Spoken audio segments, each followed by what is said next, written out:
are you doing? I'm doing all right. Where in the world are you? I am in New York City in Lower Manhattan, West Village, in Okay. our cozy little apartment. Well, sorry to make this later than anticipated. Oh, that's okay. You were only 10 minutes off, so no big deal. Yeah, You're trying it's to just trying to you get from got a lot. AFI to to my home setup, which is Oh, right. Mhm. obviously a little more professional and nicer, and to get away from the chaos of people just walking in my office when I'm trying to be on a Zoom. Right, right. But I don't know if you've heard of LA traffic. It's a real thing. Oh yeah, I've been in it. Yeah, Been in it, I'm I've been in it. sure. Yeah. Yeah, one Yeah. too many times. Yeah. Love the hat. Thank you. You too. Do you know the director Craig Gillespie? Sounds familiar. Why? Most recently did Dumb Money, did I, Tonya. You definitely know his work. Tons Right. of commercials. Oh yeah. Oh, I tell you. Okay. And if you Yeah. look him up, every photo he's wearing a cap like this. Every photo. Well, if you look me up, it's kind of the same. I saw you on IMDb and Yeah. you had that Yeah. hat, but he came to AFI recently and with Dumb Money and screened it and did a Q&A, and I was moderating it, and so I busted this out, and There I you said, go. I just want you to feel comfortable here. Hat solidarity. It's always good. Yeah. Ads. Yeah. It should be the first thing they teach you at film school when you're Absolutely. studying to be a director, right? Absolutely. Get the look right. Looks are everything. Looks are everything. So I don't know the connect, like most people we've talked to have been AFI just because of our network is AFI. But then I saw that you're from Austin, and is that the connection with Renee? In a remote way, yes. He reached out to me on LinkedIn. I think he reached out, or maybe it's the other way around. I don't remember. But Austin caught my attention because it's my hometown. I'm in New York, but Austin is my hometown. And I'm always happy to hear from Austin film people because not just because my hometown, but I'm trying to get a feature film made in Austin Oh, right now. Yeah, a true crime drama that I wrote. So it's set mostly in Austin, other parts of Texas, and one little bit in LA. oh, great. So, yep. That's my next So you passion were project. born and raised Austin? I was born and raised in Austin, Wow. long time ago. Before And before I everyone from LA moved in? exactly. And before we had LA, we now have LA traffic, I basically. hear. Yeah. Yeah, it's I terrible. apologize. Yeah. But but I was born and raised there, and then I left Texas as soon as I could after high school. Went to college in Ohio, Kenyon College, and was a art major, which is completely worthless major.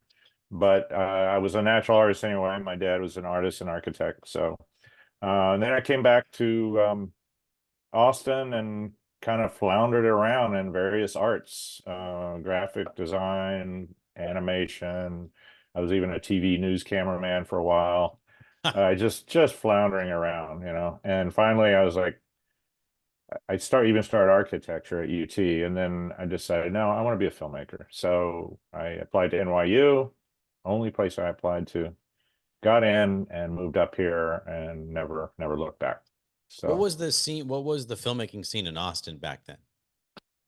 back then it was right before Linkletter. So there wasn't a whole lot going on. Linkletter happened literally right after I left Austin. But it Linklater was was first. Linklater was before Robert Rodriguez. yes, Yeah. yes. Okay. He did uh his Slacker, the movie Slacker, Right. which is very Austin, very Austin. I was a slacker when I was there. You know, coffee shops, overeducated, underemployed Mm. kind of scene. But so yeah, there wasn't much going on. There were some music videos going on because it's a music town, and I actually did work on a music video right before I left, and got to meet Stevie Ray Vaughan when I was down there and watch Wow. him rehearse. The video is about another band, but Stevie used the studio to rehearse. So now there's quite a bit going on down Yeah. there, obviously, with the big studios built by Linkletter, the Austin Film Studio, and then Rodriguez Company as well. Right. So, Right. Was yeah, did UT have the film program then? well, it's funny because that actually they have, and they had a good film program. Mhm. And I was studying architecture, started graduate school in architecture, and started wandering over to the film department, RTF, and hanging out with on film shoots. And they saw I could draw, so they had me doing storyboards for them. And So, oh, that's when I caught the bug. I was like, this is more fun in architecture. I don't have to learn about building codes and physics and all that stuff. And this is what I want to do. So yes, but they have a good film school. Mhm. so that's a big part of your story. So talk about that because you were an artist, but like storyboarding is it definitely is art, but it's its own thing, and you're Yeah, kind of translating what's in a filmmaker's head. So how did yeah. you learn that? Well, I came to NYU Film School to be a writer director, or to be a director, as we all did in that program. There was no like USC where they have some people are in there as writers, some are DPs. At NYU, everybody was a director. Everybody wrote and directed their films. Was that grad But school? Was this the it Tisch? was this was grad school, yeah. Yeah. Okay. And I could draw because I grew up with an architect artist father. So I learned how to draw from him. And then architecture, the perspectives that you draw, it's all very lends itself to being able to visualize as a storyboard artist does. So I started doing it for other students. And of course, I did it for my own films. And then here's my film school story. First of all, I went to film school when it was way cheaper, long time ago. Yeah, But I went to the grad film school. Oh boy, there goes our dog. Ellen, I can't because you're on the headphones. I can't hear it. oh, okay, Yeah. good. So I went to film school, what was I saying? Oh, the grad program. And I have to say, in that program, we learned an awful lot about how to use the light meter, how to use the camera. But the one thing they did not teach is writing. And Mm. that's very unfortunate. So the big joke was Columbia Film School writes the scripts, NYU students shoot them. That was the joke. So I didn't really learn how to write. None of us could really write there. And I somehow miraculously came up with a good story that was a true story in my family about a shooting back in the 30s. So I chose to make a period film as my thesis film, student film, which was A period crazy. film set in Austin. Set in East Texas, actually. Okay. And it was where some relatives of mine live, and somebody on my side of the family got somebody from the wrong side of the tracks pregnant, and the family came after him and killed him. So that was a true story. And so I wrote a script based on that, but that's the only script I wrote. That's the only idea I had. Now, my film ended up being winning a prize at the NYU Film Festival. It was third place top in the top 12 films. So all those top 12 films from our NYU Film Festival got brought out to LA and screened at the DGA. And suddenly I was taking meetings in Wow. Hollywood. Yeah. It was huge. And this was some time ago, back in the 90s. So they were pretty hot on finding, the hot new film school graduates Yeah. and Yeah. seeing what they were up to. That Now was the I thing, knew, and like the industry would come out to that screening, right? The DJ screening. oh yeah, all the Yeah. agents, assistants were there, and I met with Yeah. Imagine, I met with Carol Co, I met with Warner Brothers, I met with one producer who had done Lonesome Dove. I can't remember his name now. He's a British guy. Invited me over to his house and wanted to know, but everybody wanted to know, what else you got? What's your next project? Yep. That has not changed. I should have Yeah. had a suitcase full of scripts, and I didn't. Mhm. And I knew that. It's just I was so desperate to get out of film school, finish my film, that I didn't set aside some time to write scripts. Unfortunately, I didn't consider myself a writer at the time. Right. And Um, they and NYU didn't emphasize that, like you needed to have this, right?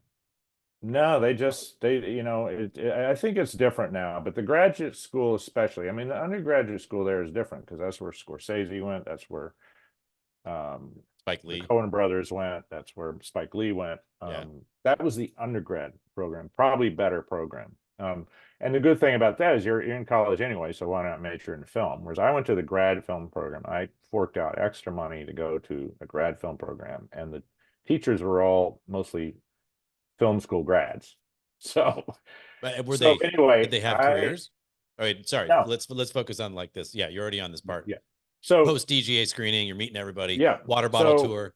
yeah, and I just sort of got disillusioned. I mean, I wasn't mature enough really to kind of know what to do with this, and I didn't have any more projects. So, I drove around in a car by myself for 2 weeks, and it had full of fast food wrappers and everything. It was like a space capsule. I remember that. And I just got depressed. I just didn't have any connection and anything. So I came back to New York. Was it your first LA experience? Uh, in that regard, yes. I mean, I'd Yeah. been to LA before just for Right. fun, but in terms of like trying to get in, Yeah.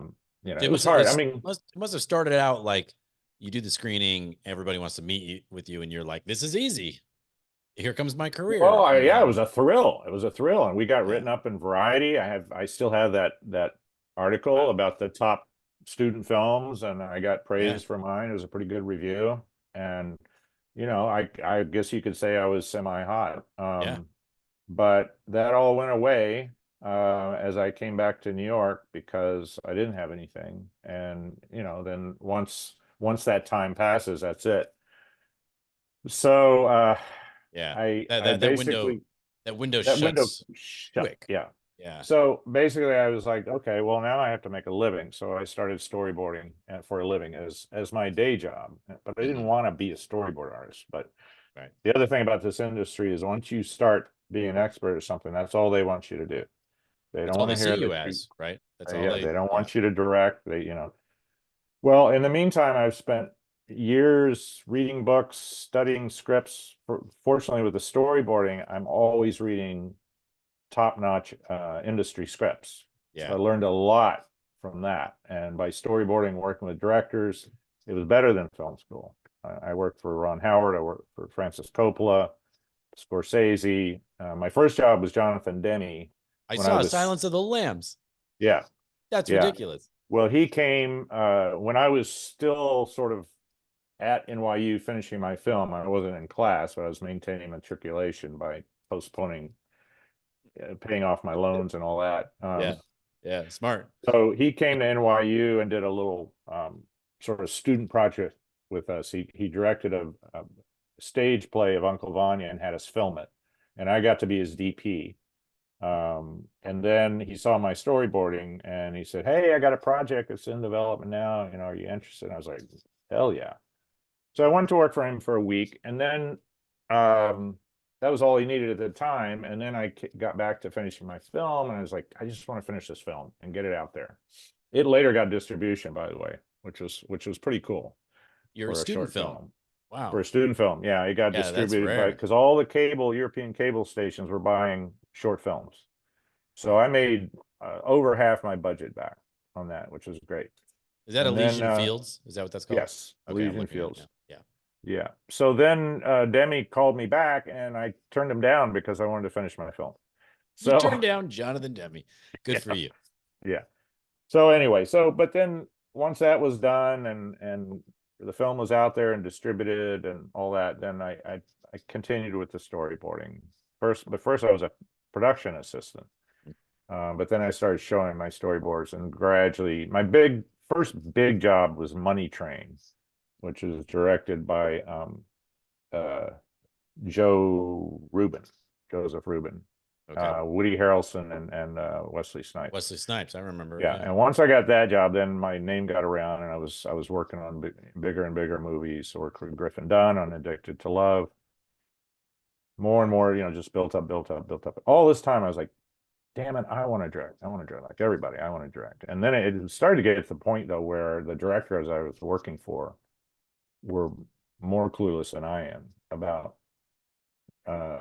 largely the TV directors. I started Oh, yeah. storyboarding a lot of TV, and these guys or girls didn't know how to figure out their shots. I was figuring out their shots for them. I'm like, why am I doing this? This is part of directing. You should be able to Yeah. figure out your own shots. So it got more and more frustrating. So I got more and more determined, and I started writing, and I made my first short film after film school in 2003. It was a little thriller, and it went to festivals, won a couple of awards, and so I was like, "This is what I want to do." So I Hmm. just kept at it, kept at it, kept at it, and While you're still storyboarding, you're like, while I'm still storyboarding yeah, as a day job. yeah. And then I made my first feature in 2016 called Looking for the Jackalope. Hmm. Hardest thing I've ever done in my life. It was not a small film. I don't know how to write small films. I have to have 50 locations. It was a road film.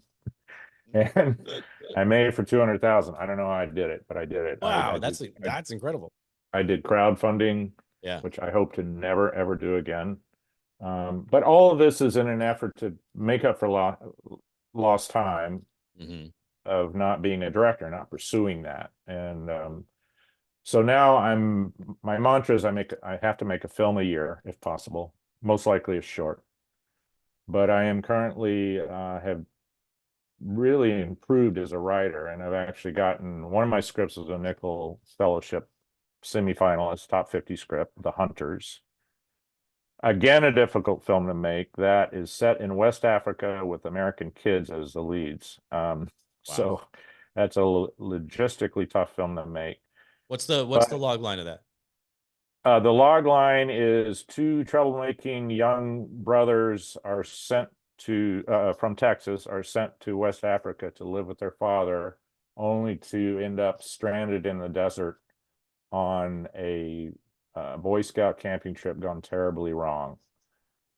True So story or it's a true story of a friend okay. of mine from Texas. He used to tell the story at parties. He was an embassy brat, Mm. and his father was living in Mali, West Africa, and they went over there to be with their father, and who I guess was somewhat estranged. The parents were having problems, and the father set them up on this great camping trip that the embassy was organizing, and it was led by an alcoholic Vietnam vet, and whose regular job was the mechanic to fix the trucks at the embassy, and a 21-year-old Peace Corps volunteer kid, totally green behind the ears. And they took a train out in the desert, and the idea was we'll be out here for 2 days. We prepared food and everything for 2 days, like a good Boy Scout.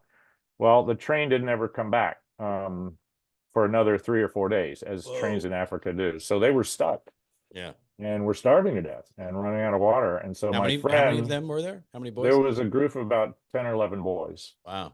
Okay. And the Peace Corps kid was an ex-Eagle Scout. So it was sort of like a Boy Scout thing, only in West Africa.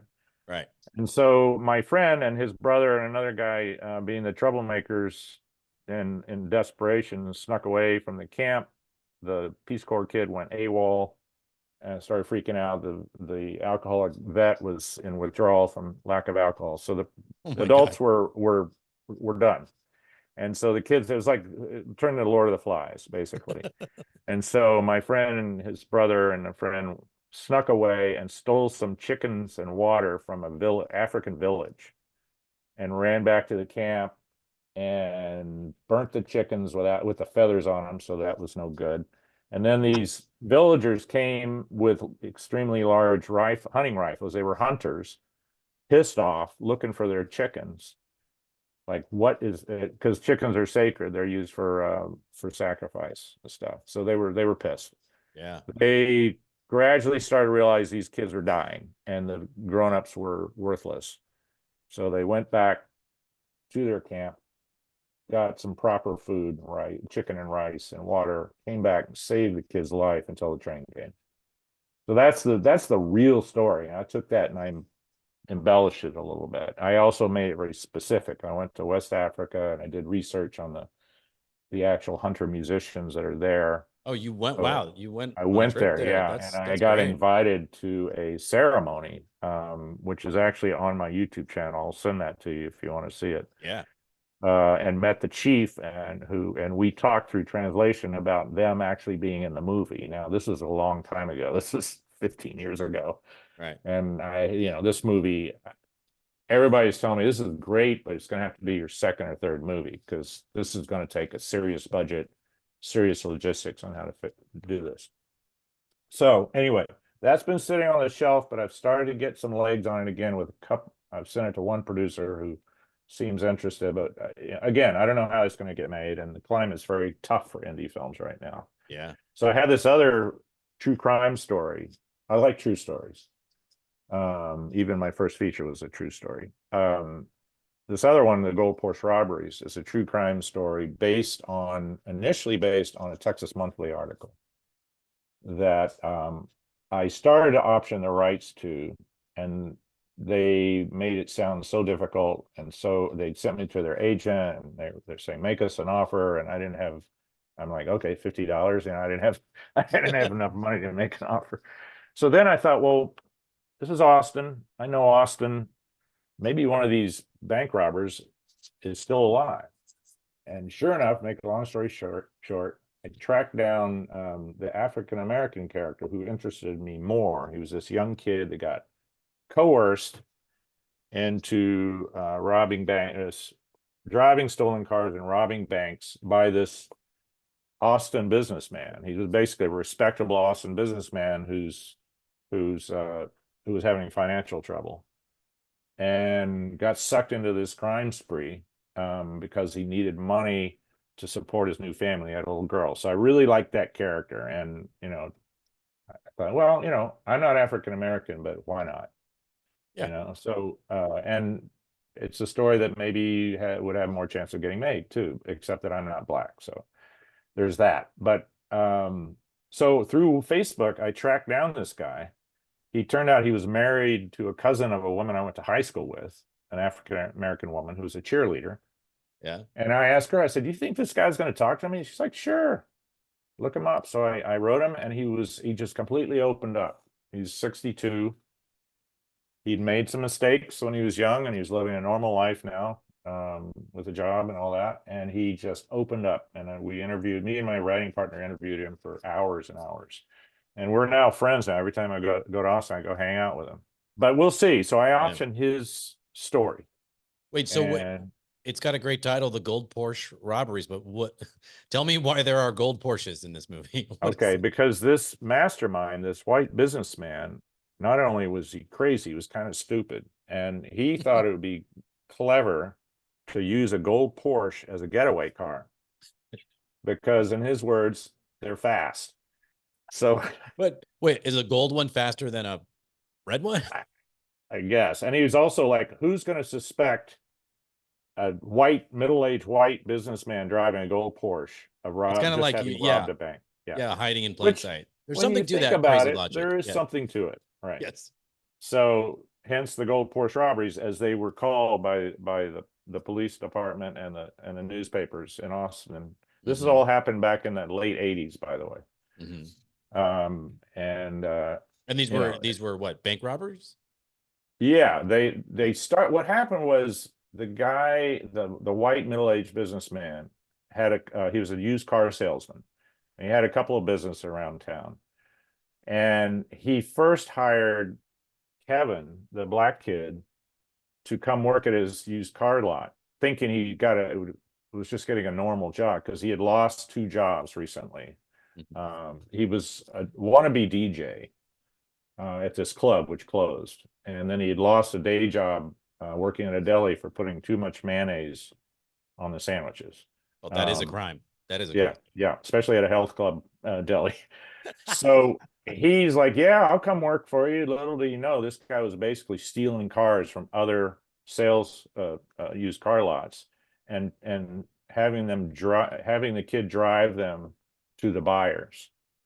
And that didn't go well because the businessman was not a good communicator, and these people were bad news on the other end buying the cars, and one of them threatened Kevin. So Kevin comes back, he's like, this isn't working. He's like, well, I have another idea, let's rob banks. And now he was in so deep he couldn't turn back. Couldn't turn back because they already had him on had a record for driving a stolen vehicle and all that. So he just got sucked into this thing that ended up going really south. Yeah. And there's a lot of humor in it because, and this is I true, can already tell. Kevin lived with his grandmother. He was 27 years old. Uh-huh. Lived with his grandmother, and his grandmother had a habit of writing his name, address, and phone number in the back collar of all his clothes. And when they robbed their last bank, he had been wearing this jacket, and he just kind of tossed it aside in the his boss's garage, in the car dealer's garage, with the money bag, because the money bag had been the tellers had put a beacon in there, a honing beacon. And so the cops show up, find the money, and they find this jacket with Kevin's name, phone number, and address in it. And that's how he got busted. So it's a great humorous, sort of darkly humorous true crime story that to me could be sort of like the Hughes brothers Dead Presidents, Yeah. which is a much more earnest story about a guy getting sucked into crime, meets Fargo. Yeah. Meets a Coen Brothers movie, Yeah. basically. I was thinking Coen Or Brothers Blood just based Simple. on the crazy characters. Yeah. Um, Yeah. it also sounds like it's like it's not that violent, right? Nobody died in this, No, which is good. no. Let's see. Somebody almost dies. Oh no. I forgot to tell that part of the story. There's two stories that the second one that Kevin was not involved in true life. After they both got out of prison, Kevin got out for good behavior, went and got himself a job, started a family, all that. Donald, his white partner, someone in prison told him that they had relatives that had $1 million stashed in their house. You should go check it out. He goes out to this house, and of course, that's the oldest trick in prison. These guys con each other. It happened in what's the famous story in Kansas? The Truman Capote story. Oh, right. Um, what's that called? The In True Blood. In True Blood. Yeah. No, In Cold Blood. In Cold Blood. Yeah. Yeah. So this guy goes to this house, and of course they didn't have $1 million, and he murders both of them. They were an old married couple. He completely had gone AWOL from being a used car salesman. So then Kevin told me when he read that in the paper, he was like, "Oh shit, this guy's going to come get me," because I ratted him out as being the mastermind of these robberies. Well, that never happened, but I took that and I made it happen. So there is two people die, two old people die in the movie. Yeah. Okay. So it's, yeah. Well, people die in Coen Brothers movies. No, I know. Yeah, But they get pretty dark sometimes. But oh yeah. But this sounds so great. anyway, well, thanks. So what's the status of I that don't one? know if I've steered way off of your interview. No. This is all through line or not. I tend to do that. It'll be edited, but I think that Yeah. this stuff will stay in because it's promotion for your Cool. stuff. But what's the status of that? I've got that script. I've got two producers right now. Well, actually three. And they're all legit people. So we'll see. That's all I know. The other thing I have is I got hired to be a storyboard artist on another true crime movie set in Texas that has yet to start. After the strikes, it kind of fell apart, and they haven't started me yet. But in the meantime, I looked up, true crime story set in Texas. Who's producing this? Who's financing this? Blah, blah, blah. And sure enough, they are being financed by a conglomerate company, real estate startup business company in Dallas. So I went in after getting a relationship with their executive producer, who wasn't really producing the movie, but she was financing it. Yeah. And I went to her and I finally got around to saying, "Hey, I've got a project. You want to take a look at it?" So I've sent it to her as well. And basically what I'm doing is I'm lining up my ducks. I'm sending it to producers. I sent it to her. But what I'm really looking for right now is a development producer, because I don't have the bandwidth to, you know, get all the talent connector attached and find out about salespeople, you know, distribution, yeah. all that, you Yeah. know, and do that whole thing. I need a packaging producer, But which is you hard. have the script is done. Script's done, yeah. You're happy Script's with it. done. It's ready to go. We got really good notes. I've rewritten it. I have a partner on this one, and that worked out really well. I'm a structure Nazi. He was more sort of fiction writer, so it worked out pretty well. Right. You know, I read Save the Cat and all that stuff, and so I'm like, this is how it has to work. Yeah. So we've rewritten it about 9 or 10 times, and it did get into quarterfinals at one competition, but we've rewritten it since then. And Yeah. I feel it's ready to go. And then the last thing we got was really good clear notes from an Austin Film Festival script reader. We didn't send it to the film festival, but I met him on the side. Yeah. And he ended up reading it, liking it, and giving some really good notes. So I feel it's in a pretty good place right now. Yeah, that means a lot. I mean, Austin Film Festival is so strong with screenplays. Yeah. So Yeah. great. So that's where we are with that. And you have a pitch deck for it? I have both. Yeah, for both. I do. Okay. Why? I'm gonna ask you to send that stuff to me. Follow up. Oh. Just. Oh, okay. Yeah, I'm thinking of someone to share it with. If you're open to that, yeah. I'm absolutely open to it. Okay. Again, I'm lining up my ducks, and we'll see what happens. Get these ducks going. You know, I mean, it's tough getting a one-off movie made these days, because yeah, you know, so many. It's this kind of like you have your Marvel superhero movies, and then you have your little indie films doing the film festival route. Yeah. But that sort of middle that we used to see in the 90s and the 2000s is kind of disappeared. And part of that is just trying to figure out how they make money back, you know, the whole streaming model and all that, which I am experiencing firsthand, because I made my first feature and it's streaming on Amazon. None of the big ones, not Netflix or Hulu, but it's YouTube for rental. And it's just trickling in. I mean, the model doesn't really work unless you have a marketing team. Yeah. For the social media. It does help to have a celebrity in the film, you know, always, that kind of thing. I mean, the genre sometimes the genre was a road film drama, a dark comedy, so that doesn't do real well. The ones that do the best in the sort of no-name market are horror films. Yes. And really cheesy, stupid films that people like family just films or really nasty comedy, you know, like I don't know, like sex comedy stuff. Booty comedies, you know, like that. People that already have a big social following for whatever reason. Right. And I'm not really a social media guru.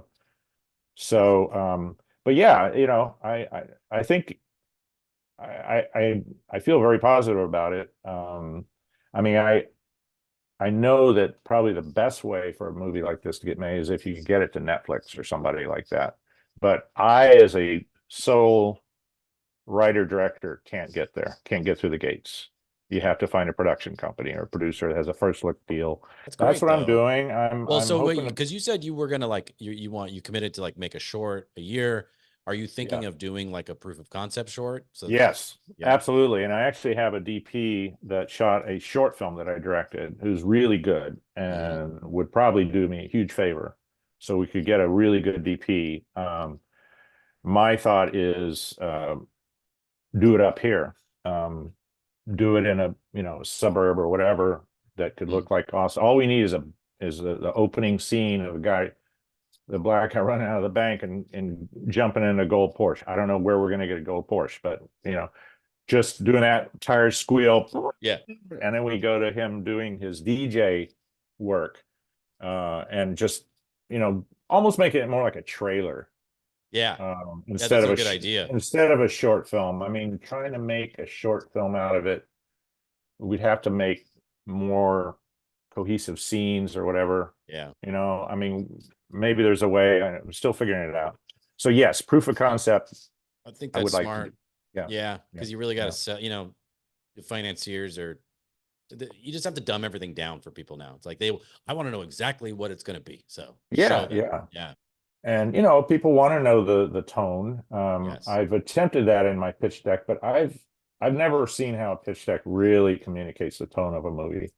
Yeah. Sure, you can put some visuals in there, and you can talk about your comparables and all that kind of stuff. But Mm.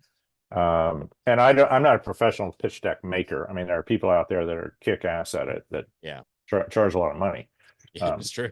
to do it.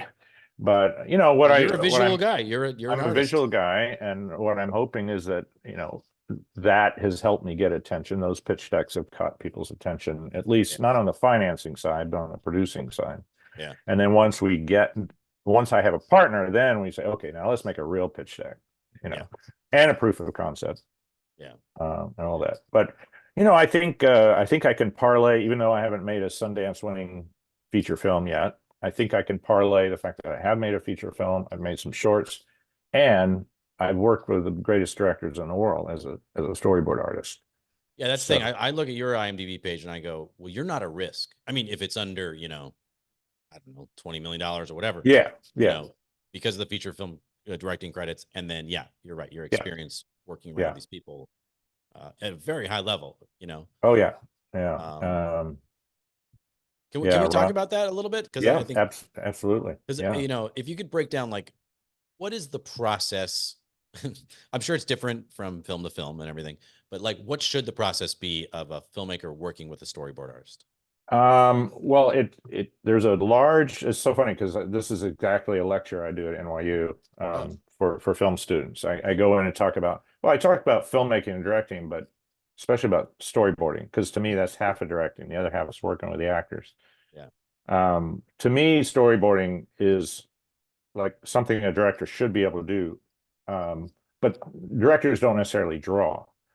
But some directors, like Ridley Scott, he does beautiful little thumbnails, but he doesn't have time. So I got hired there, and he would literally go through a scene and break down, start sketching, and then his producer say, "Okay, that's enough. Karl's gonna, make it so that everybody can understand what it is." Would you be there That's with him? one.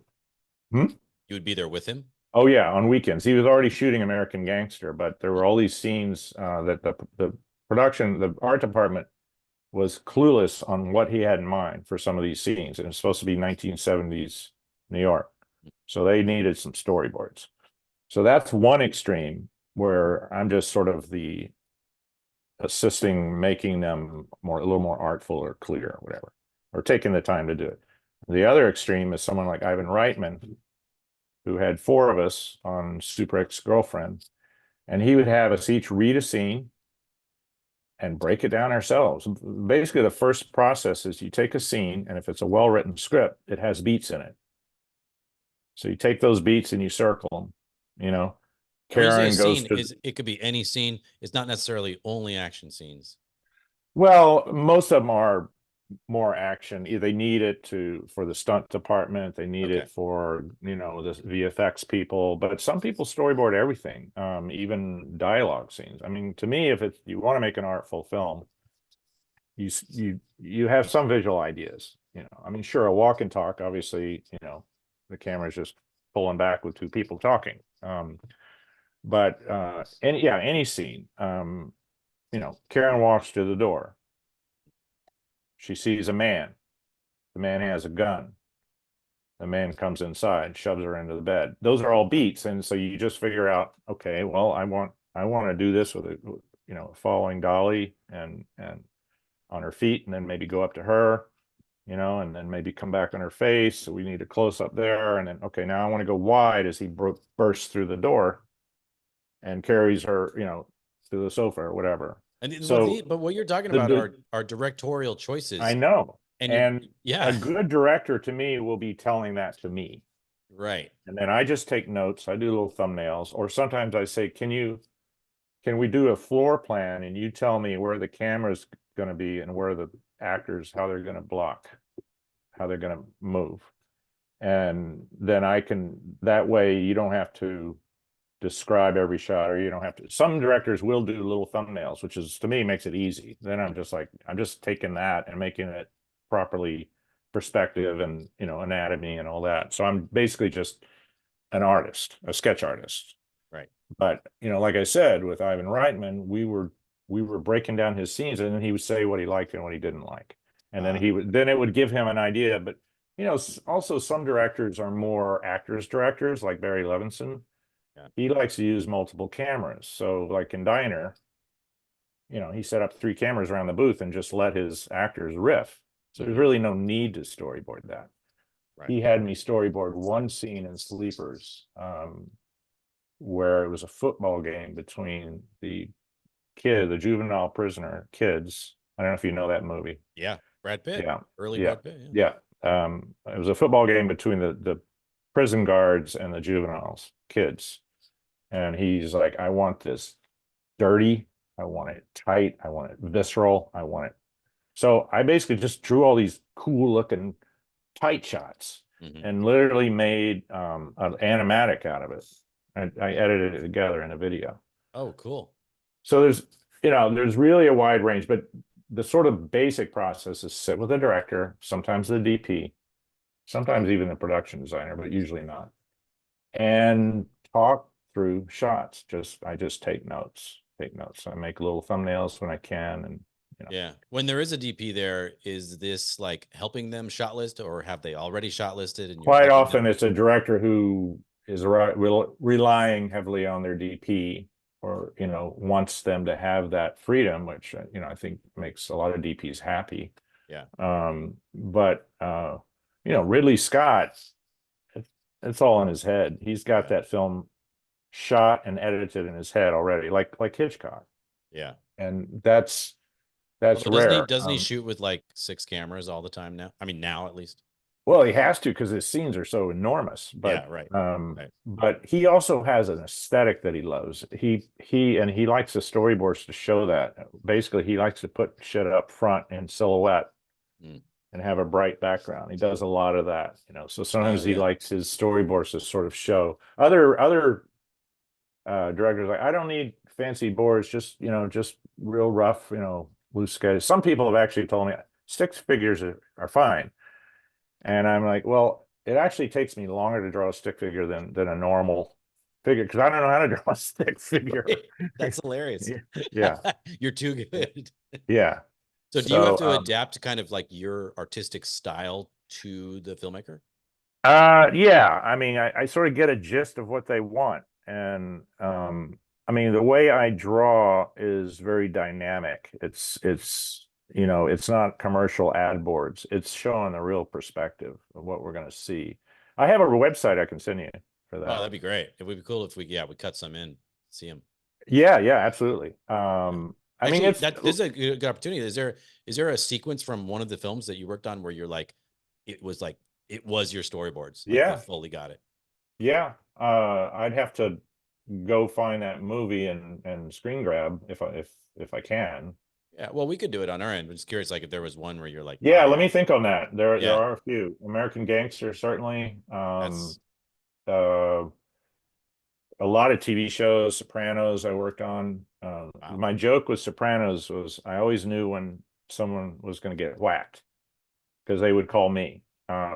Because, you know, on a right, because things are happening. It's like on a TV show, the schedules are so rushed, they often don't have time for storyboards. So they would focus on the action stuff, but they would, and of course now they're even more strict about it. But they would put fake names in the characters for the scenes when they sent them to me. Right. So, for instance, when Chris was snuffed out by Tony when their car goes over. I don't know if you remember that. Yeah. He's hurt, and Tony reaches over, pinches his nose. It wasn't Chris and Tony. It was just two other gangsters in the script.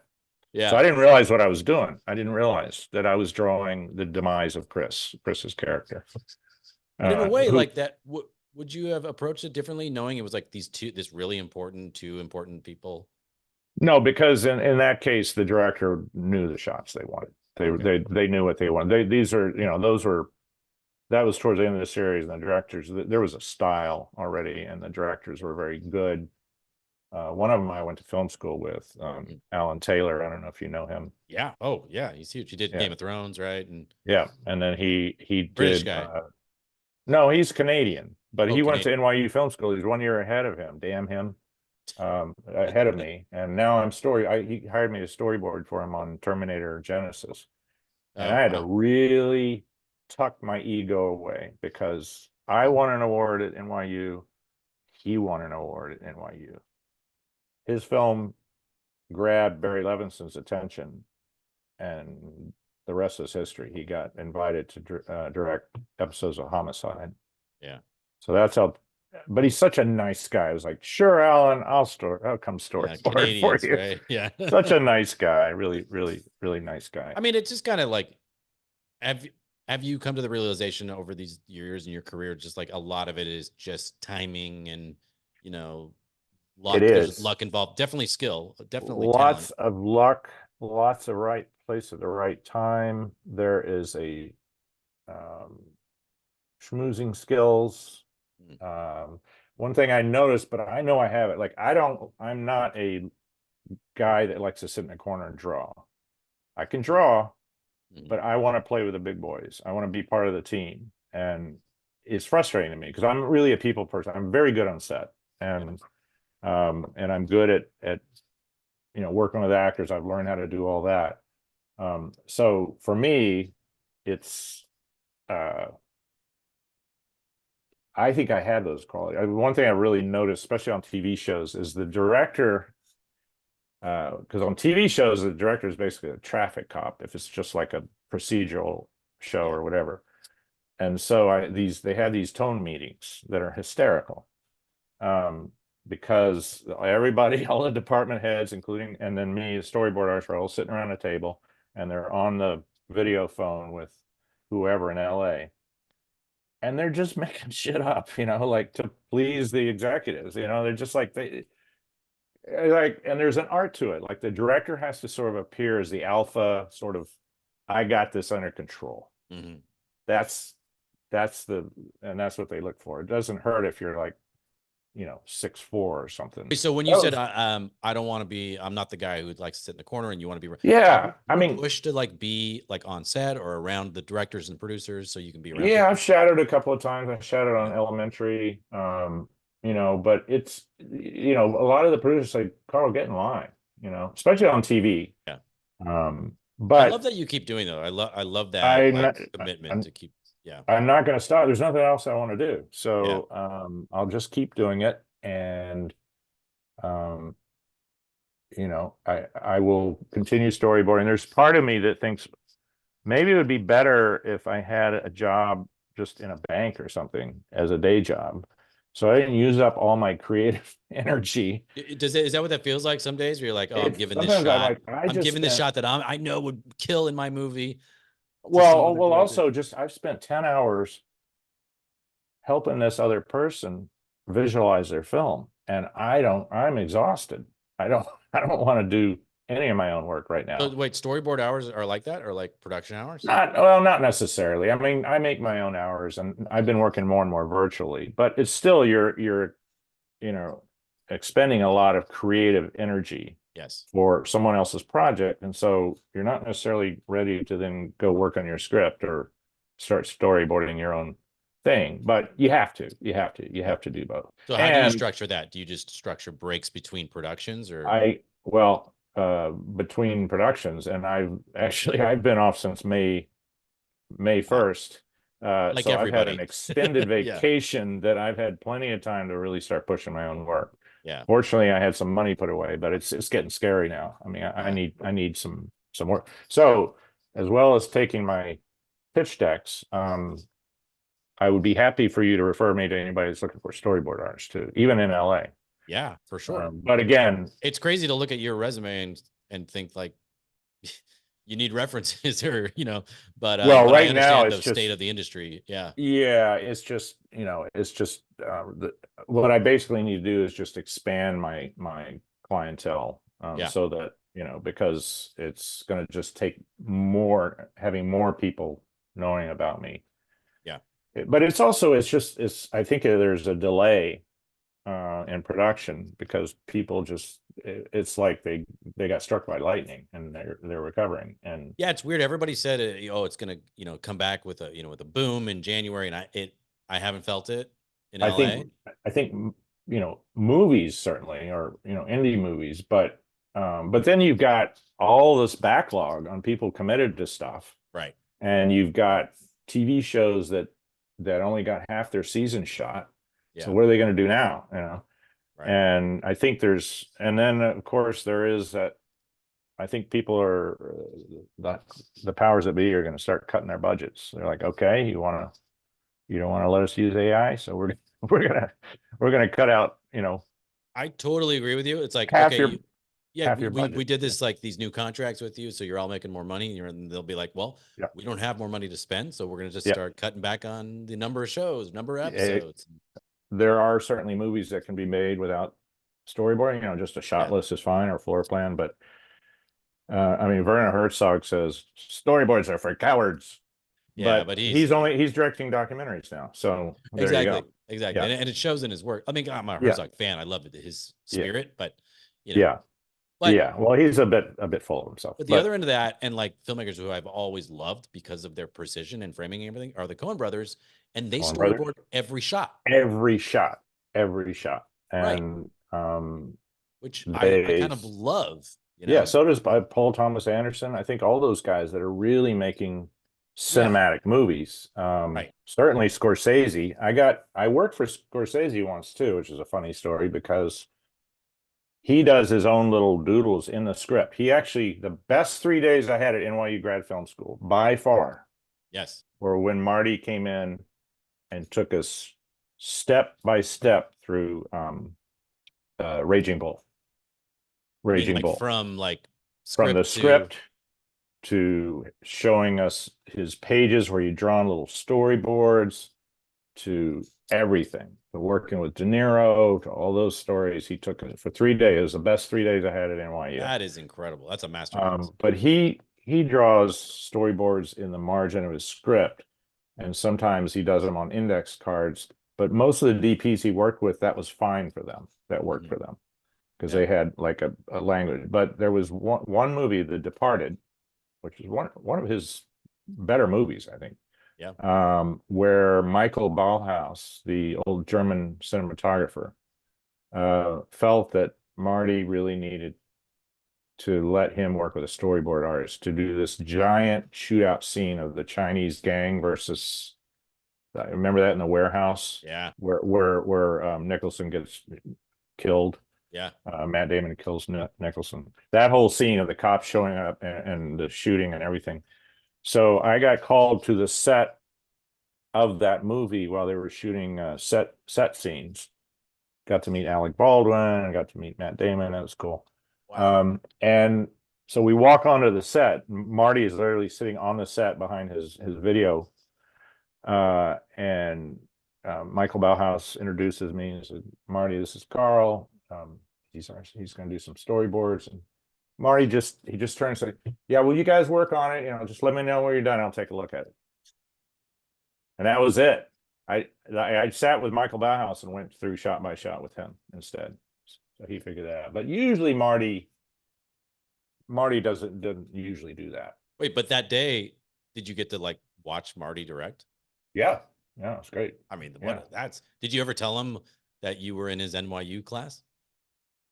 I think I did maybe. And I remember one of my classmates, Matthew Boccaccio, he happened to have an Italian last name. He was chosen by Marty to operate the overhead projector, one of those old school overhead projectors. And Marty put his storyboards and script on clear acetate and projected it on the wall. And he got really impatient with that. And he was like, come on, man. Come on. Yeah, next one. Come on. This is too slow. It's too slow. Everybody got a big laugh out of it. And of course, Matt loved it, because he was like, Oh this is my yeah. idol. He can take a shit on me, I don't care, you know. Yep. So That was yeah, my I my had a incident with Scorsese was I get to do little like, you know, quick interviews at this thing called AFI Awards where we name the top 10 films and all the filmmakers come. And it was a few years ago, I forget which film, but you know, Marty's there and I'm getting people to, you know, say something about their film. Why is it on the AFI's top 10 list? You know, what do you think? Why did it resonate this year? And I, you know, I'm nervous. Scorsese, you know, and he just stops me and he's like, okay, okay, stop. You're talking too fast. Okay. You're talking way too fast. And I'm a guy that talks fast. So I know fast talking. So you need to oh, slow down. oh, that's hysterical. I just started laughing and I turned to the Right. camera guy that's shooting. I was like, I'm being directed by Scorsese. That's so great. I Yeah. had another Scorsese experience. I worked on Shutter Island, Oh, the one about the insane asylum with yeah. With DiCaprio. Leo. Yeah. And they had shot the whole movie, but they had some shots missing that they really needed to get. So they wanted me to do a little bit nicer storyboards and put them in the edit, as sort of like animatics. So I got invited into Thelma Schoonmaker's editing room, or Scorsese's Oh, editing room, the with the sacred steam place. back and everything. It's a giant room, you know, like the most beautiful editing room, old school editing room I'd ever seen. And she said, okay, the first thing we have to do, I'm going to show you these shots that we need. But before Marty comes in here, we got to straighten this place up. I don't want any, we can't have any pencils out. We can't have any scraps of paper. You certainly can't have any cigarette butts out here. Everything has to be just neat and tidy. Otherwise, he will go berserk. But he was, you know, he was like, yeah, I like your work. I'm glad you're helping us, you know, blah, blah, blah, you know. Wow. So, You've had a few Scorsese run-ins. That's great.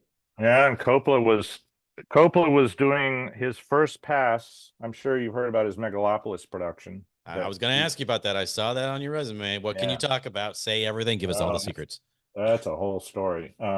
Well, I was first contacted in 2001, Oh my God. by somebody, some producer, production manager I knew, saying, we need a storyboard artist or conceptual artist to come work with Coppola on this massive project he's doing.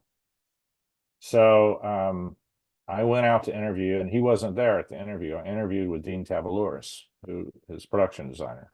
Yeah. Legend.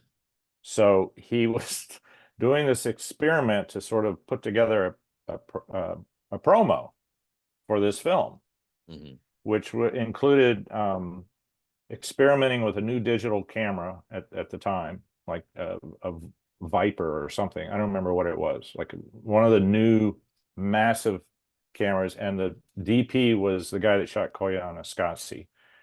I can't remember his name now, but he was shooting all these. It was the big urban fantasy was this movie, Megalopolis. Big urban fantasy where the powers that be are fighting over building the city, World's Fair, city of the future. And the poor people are being thrown out of their apartments, and they revolt and burn down City Hall and all that. And this is the summer of 2001. So I go out to meet Coppola, and I take the F train out to Brooklyn. He's found a little warehouse, second story in a warehouse, as an office, because he wants to hide below the radar of the unions, because he's basically scouting Oh, and shooting stuff. And then he's also had me doing conceptual renderings of keyframes of certain scenes.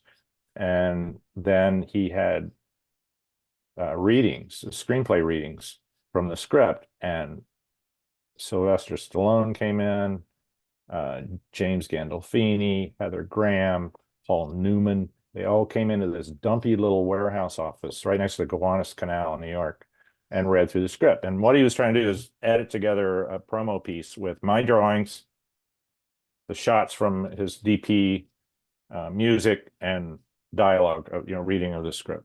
So nice. I came in the first day, and of course, the first thing that was in front of me was this massive lunch on the table, just incredible meal and wine, everything.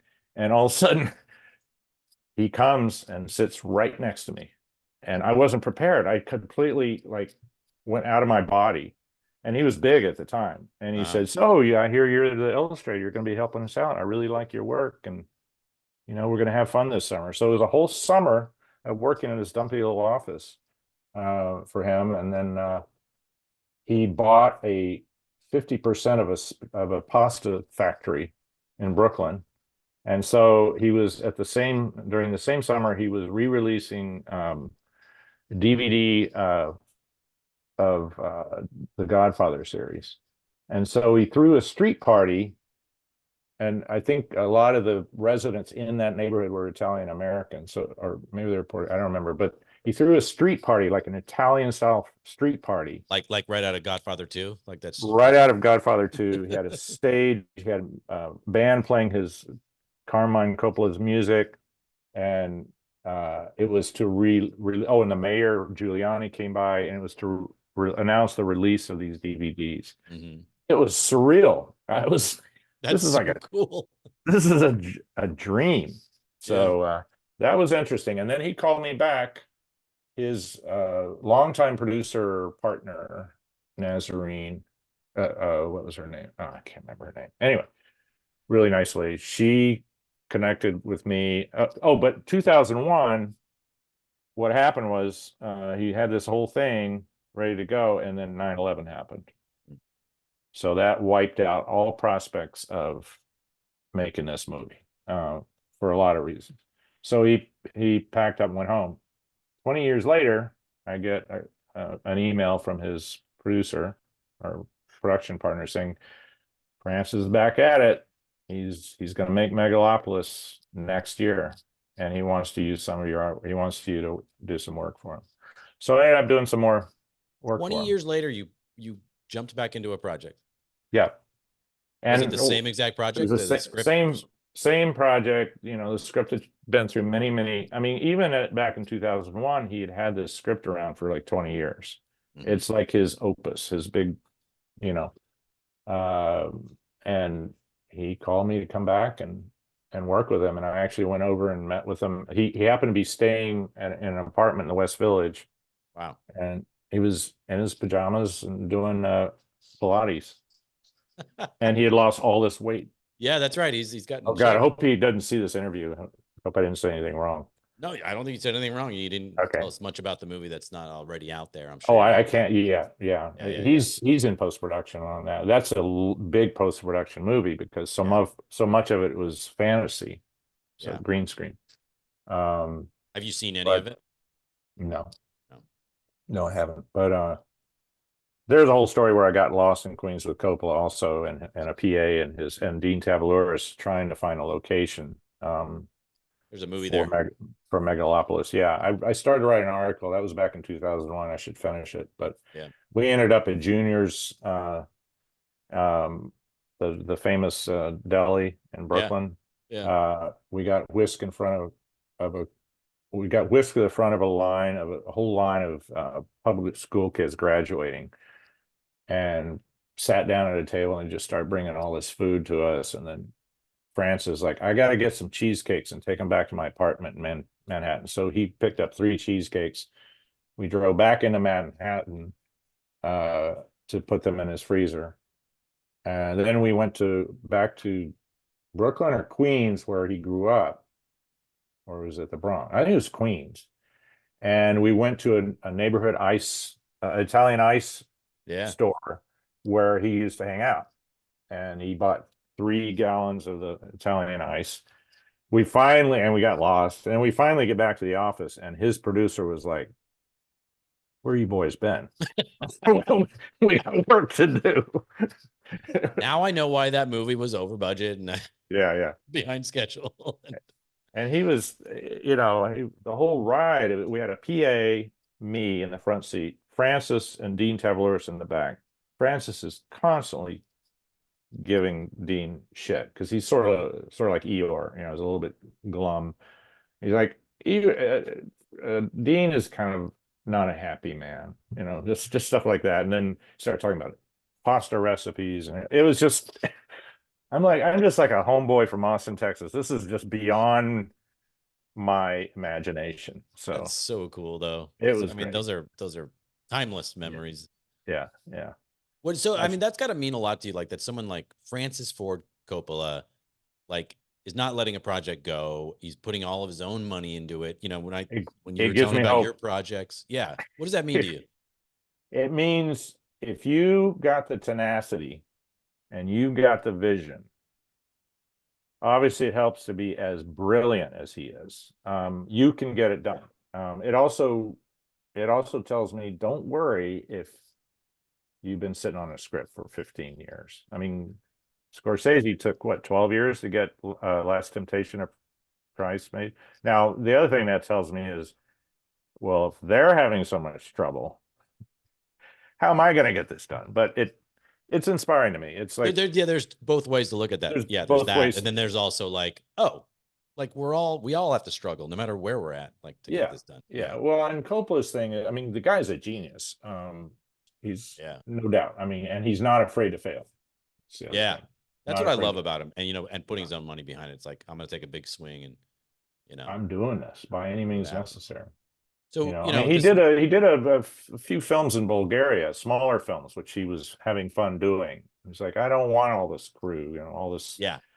So he did some smaller I films. love that. Yeah, he went really small for a while. And that's where he Yeah. met his DP, right? Mihai?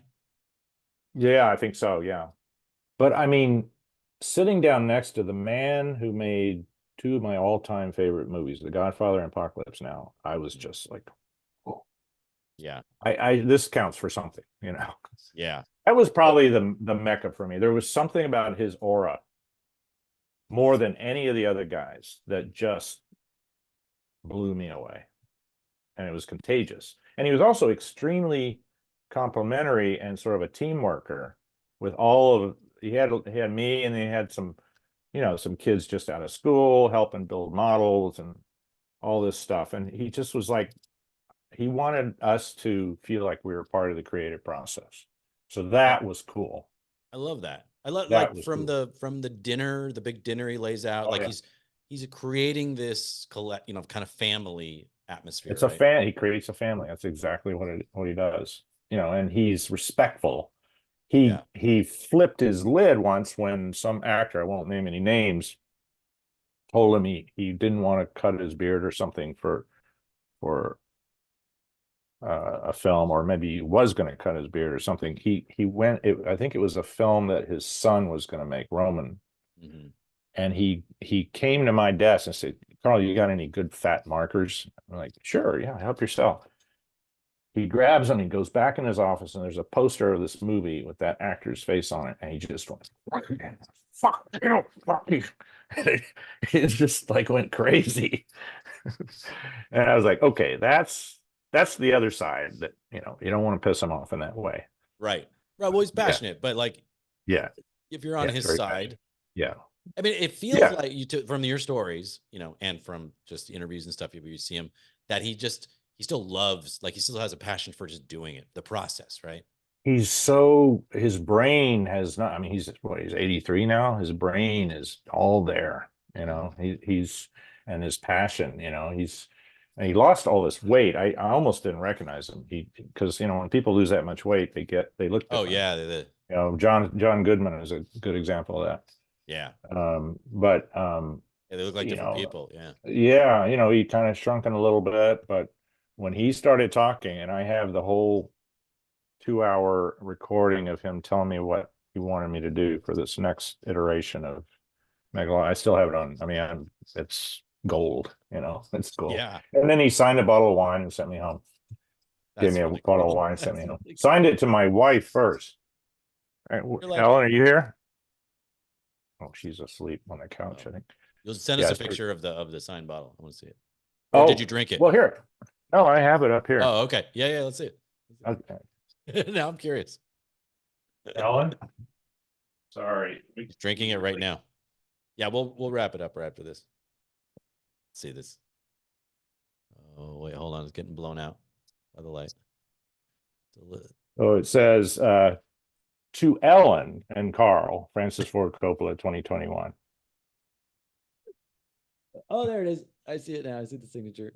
That's very cool. Yeah. Wait, so you still have you drank the wine, or is the wine? Oh, it's gone. Yeah, I just kept the bottle. Yeah. It didn't last the day. No. pretty good too. That's for Francis Ford Coppola. That's what I would want. Sign a bottle. Yeah. I don't care about a poster. Yeah. Yeah, exactly. So cool. So you went to film school, and then this other half of your career, it sounds like you've treated it like another film school. the way you soak it in. Yes.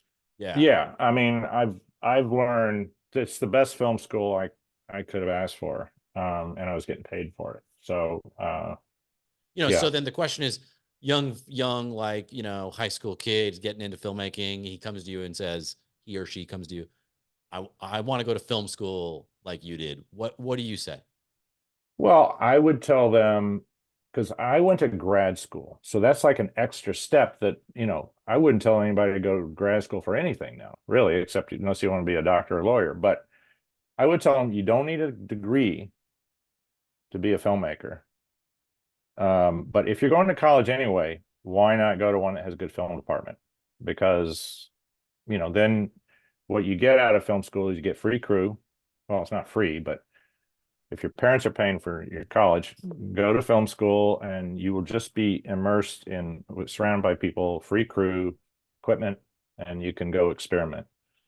Yeah. But you can also do that on your own. It depends on where you grew up or whatever. If you've got friends, and you can write stories and get friends to help you out for free, you can do it that way too. So, I mean, to me, a good film school would have, but you can do this on your own too. A good film school should have cinema studies. Like you should be studying, and that's another thing we didn't do when I was there. Studying the great films, the great scripts, Yep. and what you can do on your own though, especially with the internet now.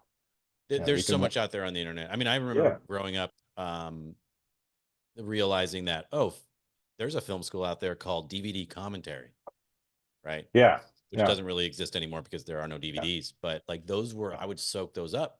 You hear the yeah, filmmakers talking you through a film. yeah, That's like, Scorsese and Raging Bull, right? yeah. But now it's like, yeah, everything's out there. There's master classes online. There's YouTube videos. There's, tutorials on how to use equipment. But also, you know, if you have a bunch of stories in your head already, just start making them. You don't have to go Yes. to film school. If you want to go to film school and kind of figure out, is this what I want to do? And maybe this will give me a good place to come up with stories, then do it. Right. That's what I would say. Right. Because the other part of your advice that we talked about is have those, if you are going to film school or not, when you start getting attention, you need those stories ready. Yeah. And you really need it in film school too. Like, Yeah. and there was something about my group of people that I went to grad film school with. A lot of us were from visual backgrounds, and there weren't any really great natural writers. Like we were all struggling to come up with little short film stories, because we thought we liked cool shots, we like Yeah. doing certain things, but what's the story? Who's your protagonist? What's missing in their life? What do they want? How are they going to get it? What's going to stand in the way? Yeah. Simple as that. Yep. If they had just taught us that, and so I know it since seems so then, simple. yeah, Yeah. yeah, but it's story. So Yeah. go to film school if you want to have time to play and work with people like you and come up with stories. But if you already are full of stories and you got some friends around and an iPhone, I hate saying shoot your film with an iPhone though, because truth of the matter is most film festivals that you go to, there's an exception to the rule, but most of the films have good production value. Yeah. That's been And raised. Yeah. and Across the the board. iPhone, the iPhone 15 apparently is state of the art, and now you can shoot raw Yeah. footage and have more color correction ability. But the problem is lenses. Yeah. It's like, how do you put I had this little lens kit, that you can strap on here, but Mhm. it's not that great, so And the other thing to think about that everybody forgets is audio, like clean audio. and audio. Beautiful, you can have Yeah. an Alexa footage and bad Hmm. audio. Everybody's out. You check out. Yep. You got to have good audio. I actually have a little lavalier kit for this thing. Yeah. But I've shot a few documentaries with this, but Yeah. when it comes to doing a narrative film, I want it to look cinematic. Yeah. That to me is part of filmmaking. It's not for everybody. And, there are people like, what was that movie, Tangerine? That I Yes. think I tried to watch that and I couldn't get past the fact that this is just sort of shot with an iPhone following the actors around. Yeah, with like some fisheye lenses on it, and yeah, I get it. It was an Yeah, experiment. it was an experiment, and it was Yeah, novel. It was novel, and it and was that's. early on in the technology of the But phone, right? actually, though, the person that shot it was a good DP. Yeah, So he milked it. He milked everything he could out of that yeah, technology. yeah. So Look, if it anyway, inspires people to pick up their phone, and start telling stories, then do it. But yeah, you're right. I'm all yeah, for like learn production values. yeah. In the Um, meantime, I'm writing a little. I want to write. I've got a friend I went to college with, and his son is a struggling actor in LA and has been driving Uber. And it's just miserable, yeah, and got some great little stories. So we're trying to write a little, maybe even an idea for a series. I know it's been done already about Uber drivers, but every story is different, well, there's and always a so new we're in. we're writing a little. We want to make a pilot, and we're going to do this just with no permission. Shoot with an iPhone. I don't care. Do No, it. Yeah. and so that's sort of to sort of uphold my mantra of one film a year. That's probably either that or proof of concept for this little Porsche, will be my next film project. So, Yeah. Well, so if anyone um, out there has a gold Porsche that Karl can borrow, yeah, just reach out. It feels like that's the one thing that would hold you back from that. But like you said, like with Coppola dusting off a script 20 years later, a good story is a good story. So like, yeah. yeah, I don't need to tell you this. Don't give up on all these stories that you want to tell. Thank you. Thank you.